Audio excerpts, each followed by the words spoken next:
जब गुलफाम को पता चला कि लकी ने इतना बड़ा काम कर दिखाया था, तो वो खुद लकी से मिलने के लिए उसके पास चला गया था।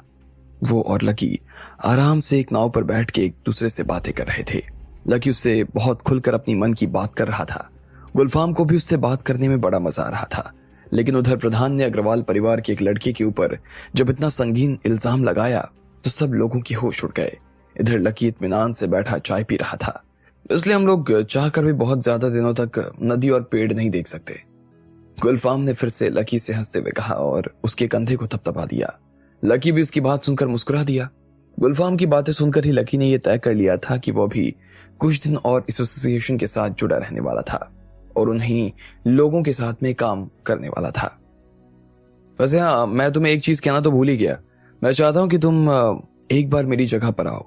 हम लोग वहां बैठते हैं, थोड़ी महफिल जमाएंगे और थोड़ी बात भी करेंगे। क्या कहते हो?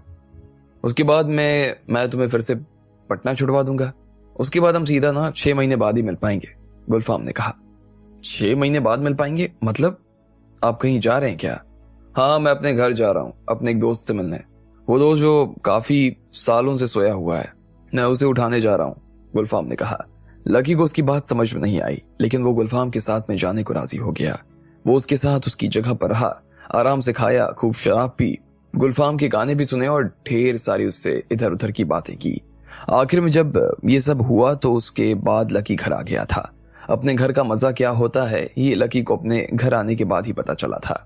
ना सिर्फ वो खुद घर आ गया था, बल्कि उसने राधिका को भी आश्रम से वापस बुलवा लिया था। जैसे ही उसने दरवाजा खोला तो देखा कि सामने राधिका खड़ी हुई थी। राधिका ने उसके लिए पहले से ही सूप बनाया हुआ था। उसने लकी को हाथ मुंह धोने और फ्रेश होने के लिए टॉवल पकड़ा दिया। लकी को लग रहा था कि वो पूरा पति हो चुका था और राधिका उसकी पूरी पत्नी। नहा धोने के बाद लकी डाइनिंग टेबल पर आकर बैठ गया। आज राधिका ने सूप के साथ बहुत कुछ खाने के लिए भी बनाया था। जैसे ही लकी अपनी थाली में पुलाव डालने ही वाला था कि इतने में राधिका ने उससे कहा, पहले हाथ धोकर आओ, उसके बाद खाने को हाथ लगाना। अरे कैसी बात कर रही हो? मैं अभी अभी तुम्हारे सामने नहाकर आया तो हूँ, उसके बाद तुम हाथ धोने के लिए कह रही हो? नहाना अलग बात होती है और खाने से पहले हाथ धोना अलग बात होती है, राधिका ने कहा। अच्छा, दोनों में क्या अंतर होता है? लकी ने पूछा और राधिका के जवाब का इंतजार करने लगा। देखो, जब आदमी नहाता है ना तो फ्रेश हो जाता है। मैं मानती हूँ कि उसके सारे बैक्टीरिया खत्म हो जाते हैं नहाने के बाद, लेकिन नहाने के बाद में वो क्या करता है? राधिका ने पूछा।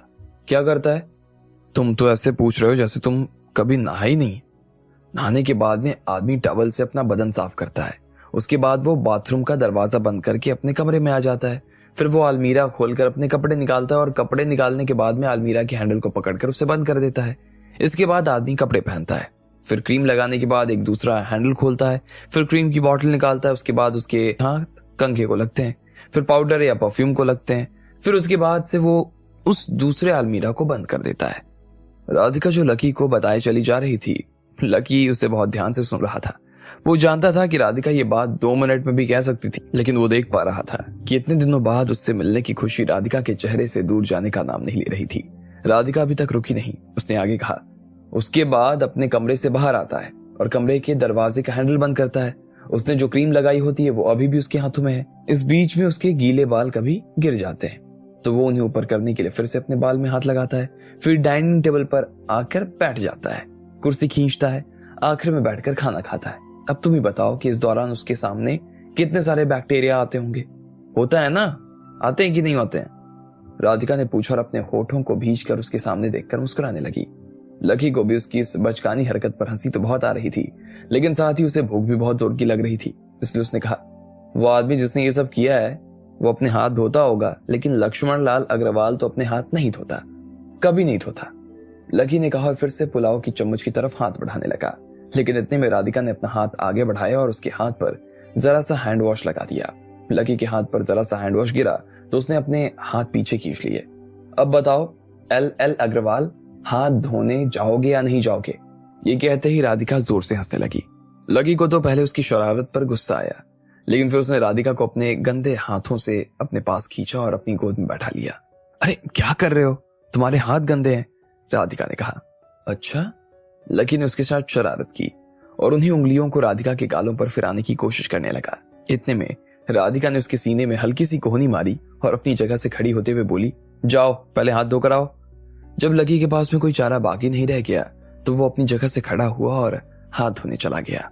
वो हाथ धोकर फिर से अपनी जगह पर आकर बैठ गया। अब की बार जब वो आया तो उसने देखा कि राधिका ने उसके लिए उसकी थाली पहले से ही लगाकर रखी हुई थी। दोनों ने खाना शुरू कर दिया। लकी, मैं क्या सोच रही थी कि अब हमें ना अपना खुद का घर खरीद लेना चाहिए या बनवा लेना चाहिए, या दूसरों के घर में कब तक रहेंगे। मुझे यहाँ इस तरह से रहना ना ठीक नहीं लगता है, राधिका ने कहा और पुलाव खाने लगी। हाँ तो बात तो सही कह रही हो, मैं भी सोच रहा था, लकी ने कहा। हाँ लेकिन मेरे पास में इस चीज के लिए ना कोई पैसा नहीं है, तो जो भी करना होगा वो तुम्हें ही करना होगा, राधिका ने कहा। अरे तुम चिंता मत करो, तुमने कह दिया ना, बस हो जाएगा, लकी ने कहा और उसकी तरफ देखकर मुस्कुराने लगा। आज बहुत दिनों बाद एक साथ वो दोनों खाना खा रहे थे। राधिका बीच बीच में लकी के शरीर पर लगी हल्की हल्की चोटों को भी देख रही थी। उसे इस बात का दुख तो हो रहा था कि लकी को चोट लगी थी, लेकिन साथ ही इस बात की खुशी भी थी कि लकी सिर्फ इतनी सी चोट खाकर ही सही सलामत घर वापस आ गया था। अगले दिन जब लकी सड़क पर ऐसे ही टहल रहा था तो इतने में उसका फोन बज उठा। हेलो लकी भाई, कैसे हो? गुरी बात कर रहा हूँ, मैं आपसे मिलना चाहता हूँ। हाँ बताओ, कहाँ हो तुम और कहाँ मिलना है? लकी ने पूछा। आप कहाँ हो मुझे बताओ, मैं खुद ही आपको लेने आ जाता हूँ, गुरी ने कहा। लकी ने फोन रखा और उसे अपनी लोकेशन भेज दी। गुरी उसे अपनी गाड़ी से लेने के लिए आने के लिए रवाना हो गया। लकी ने फोन रखा और फिर आगे चलने लगा।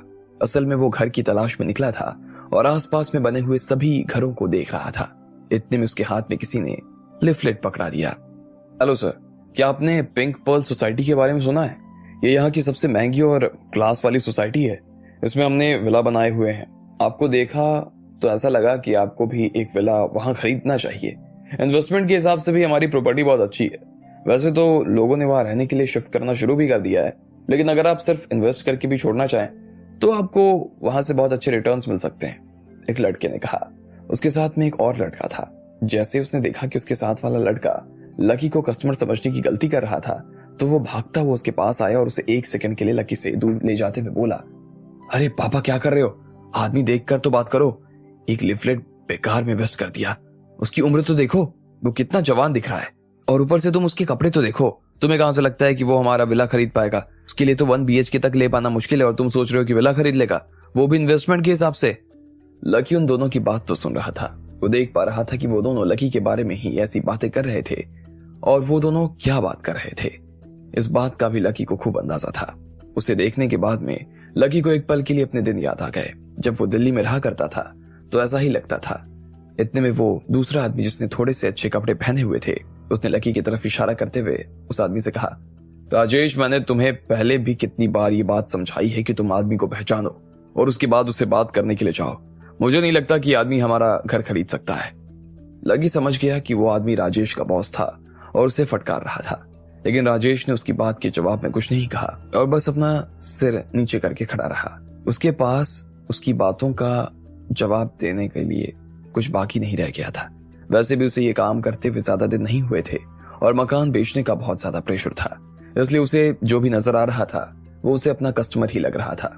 अब जाओ और उससे वो लिफलेट वापस लेकर आओ। एक लिफलेट ना 20 रुपए का है, जल्दी जाओ, उस आदमी ने राजेश को फटकारते हुए कहा। वो आदमी लकी के पास गया। लकी तब तक लिफलेट देखने में बिजी था। इतने में राजेश उसके पास आया और बोला, देख क्या रहे हो? लाओ इसे वापस दो मुझे। देख तो ऐसे रहो जैसे घर ही खरीद लोगे। अरे हमारा तो काम ही बेचने का है, लेकिन तुम खरीद ही नहीं सकते, तो फिर लिफलेट को हाथ में क्यों पकड़ते हो? राजेश ने कहा। लेकिन लकी ने उसे लिफलेट नहीं दिया।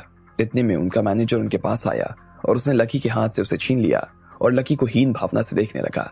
लकी को उसकी इस बात पर गुस्सा तो नहीं आ रहा था। उधर जब लकी के साथ में ये सब हो रहा था तो इधर उसके अपने घर में सब लोगों की सांसें रुकी हुई थी। किसी को समझ में नहीं आ रहा था कि इतने संस्कारी घर में ऐसा कौन आ गया जिसने लड़कियों को छेड़ने जैसी घिनौनी हरकत कर दी। शिवराज और बाकी सभी लोग प्रधान का इल्जाम सुनकर हैरान हो गए थे। इतने में प्रफुल्ल की मां ने बीच में आते हुए कहा, मैंने तो पहले ही कहा था, आपको निशांत को ना इतनी छूट नहीं देनी चाहिए थी। देख लिया क्या हो गया? आज उसकी वजह से हम सब सिर नीचे झुकाकर खड़े हो गए। वही है जो हर वक्त लड़कियों के साथ घूमता रहता है, दिन भर उनके साथ में घूमना, शराब पीना, पार्टी करना, ये सब चीजें अग्रवाल परिवार के बच्चे को अच्छी लगती है क्या? ना जाने इस घर के बेटे को क्या हो गया है। एक प्यार का मारा है और एक पार्टी का। बर्बाद हो गए हैं हमारे घर के लड़के। हाँ, इन्हें प्रफुल्ल से कुछ सीखना चाहिए वो बेचारा सुबह से शाम बस काम करता रहता है, परिवार को, कंपनी को कैसे आगे बढ़ाना है, हर वक्त बस यही सोचता रहता है। लेकिन यहाँ ये निशांत। सब लोग प्रफुल्ल की माँ को देखने लग गए। शिवराज, दशरथ, अभिलाषा सबकी नजर उसके ऊपर टिकी हुई थी। उन्हें लग रहा था कि पहली बार अपनी जिंदगी में वो लकी ने अपनी आंखें बंद करते हुए कहा, माफ करना लेकिन वारंट निशांत के नाम पर नहीं गया। वो यही सोच रहा था कि आश्रम में राधिका उसके बिना क्या कर रही थी की तरफ वो इस वक्त यहाँ के इस जगह पर गुलफाम के साथ नहीं बल्कि राधिका के साथ सारी रिपोर्ट ना चाहता था प्रफुल्ल के खिलाफ आई है। क्या?